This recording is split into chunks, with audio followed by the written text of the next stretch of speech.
تصور کن در سرزمینی که سالهاست میان حکومت‌های مختلف تقسیم شده، جمع و آشوب همه جا را گرفته، ناگهان یک پسر نوجوان وارد میدان می شود. نه یک پادشاه با تجربه، نه یک فرمانده سال خورده، فقط یک نوجوان. اما چند سال بعد همین پسر یکی از مهمترین حکومت‌های تاریخ ایران را بنا می‌کند.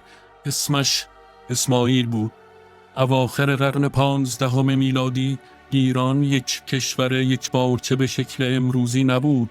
قدرت میان حکومت‌ها و فرمانروایان مختلف تقسیم شده بود. در همین زمان خاندان صفوی که ابتدا یک طریقت صوفیانه بود، به تدریج قدرت سیاسی و نظامی بیشتری پیدا کرد.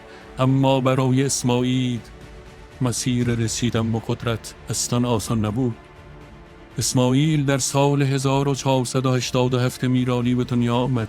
پدرش شیخ حیدر رهبر صفویان بود، اما وقتی اسماعیل هنوز کودک بود پدرش کشته شد. بعد از آن دشمنان صفویان تلاش کردند خاندان او را از بین ببرند.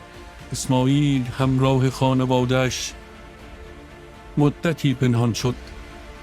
او هنوز کودک بود، اما اتفاقی که در سالهای بعد افتاد سرنوشتش را تغییر داد.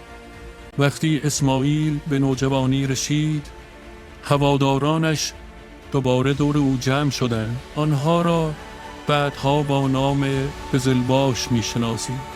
جنگجویانی که حاضر بودند برای رهبر جوان خود بجنگند.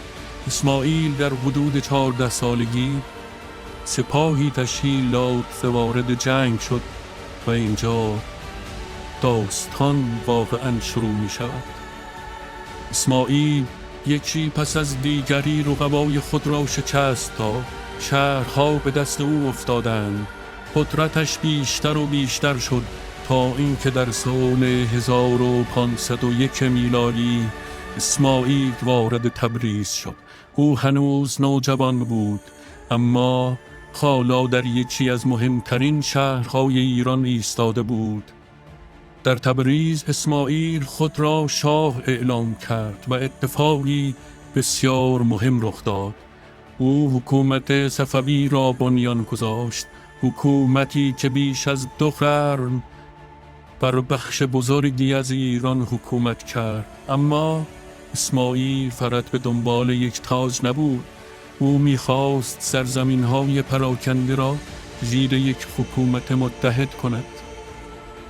در سالهای بعد قلمروی صفویان گسترش پیدا کرد، اما یک قدرت بزرگی در غرب وجود داشت که نمی‌توانست از کنار ظهور صفویان به سادگی عبور کند. امپراتوری عثمانی.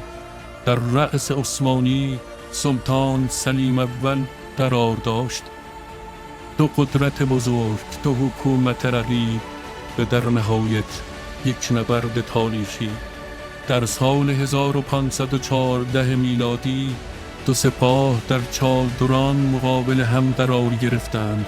صفویان جنگجویان بسیار شجاعی داشتند، اما عثمانی‌ها یک برتری مهم داشتند: توپخانه و سلاح گرم سازمان یافته. نبرد آغاز شد. قزلباشان با شجاعت حمله کردند، اما فناوری نظامی عثمانی‌ها نتیجه جنگ را تغییر داد. صفویان شکست خوردند و تبریز برای مدتی به دست عثمانی‌ها افتاد. این شکست ضربه بزرگی به اسماعیل بود، اما حکومت صفوی از بین نرفت. اسماعیل به حکومت ادامه داد و میراث او چیزی بسیار بزرگتر از یک پیروزی یا یک شکست در یک جنگ بود.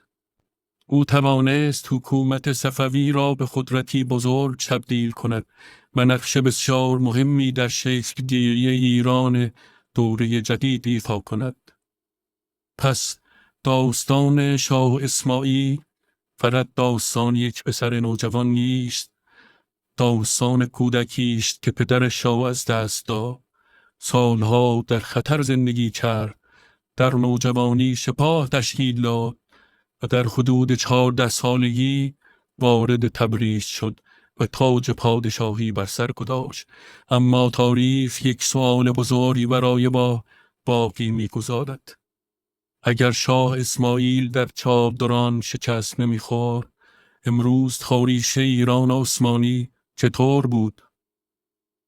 شاید داستان دیگری برای تعریف کردن داشتیم.